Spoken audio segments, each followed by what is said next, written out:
ایک پہاڑی علاقے میں ایک بزرگ اپنے نوجوان پوتے کے ساتھ رہتا تھا۔ وہ ہر روز صبح سویرے قرآن کی تلاوت کیا کرتا۔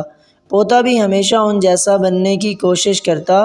ایک دن پوتا کہنے لگا، دادا میں بھی آپ کی طرح قرآن پاک پڑھنے کی کوشش کرتا ہوں، لیکن مجھے سمجھ نہیں آتی، اور جو سمجھ آ جائے جیسے ہی قرآن بند کروں بھول جاتا ہوں۔ ایسے میں قرآن پڑھنے سے ہم کیا سیکھتے ہیں؟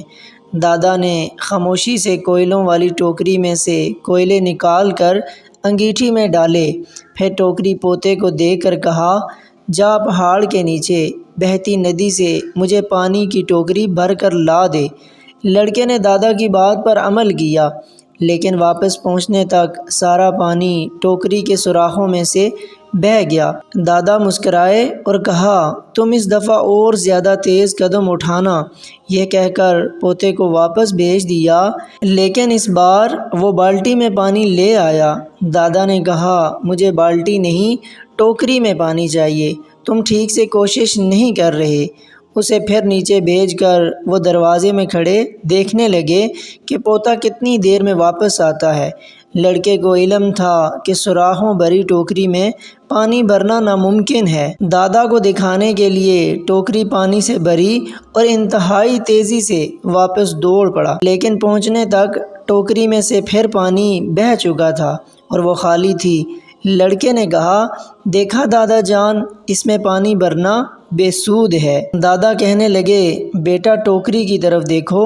اب نوجوان کو پہلی بار احساس ہوا کہ ٹوکری پہلے سے بہت مختلف لگ رہی تھی۔ وہ پرانی اور گندی ٹوکری اندر باہر سے صاف ستھری ہو چکی تھی۔ دادا نے کہا، بیٹا ذرا دیکھو، کوئلوں سے سیاہ ہوئی ٹوکری بار بار پانی کے دھونے سے کتنی صاف ہو گئی ہے۔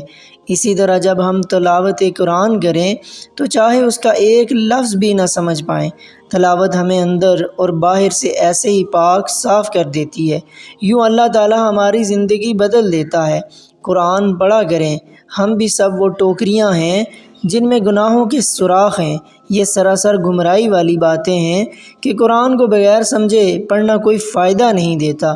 بے شک سمجھ کر پڑھنا بہتر اور افضل ہے، لیکن یہ بھی حقیقت ہے کہ قرآن کا لفظ لفظ کارآمد ہے، چاہے سمجھ کر پڑھیں یا بغیر سمجھے۔ اللہ تعالی ہمیں قرآن پاک کی تلاوت کرنے کی توفیق عطا فرمائے۔ آمین ثم آمین۔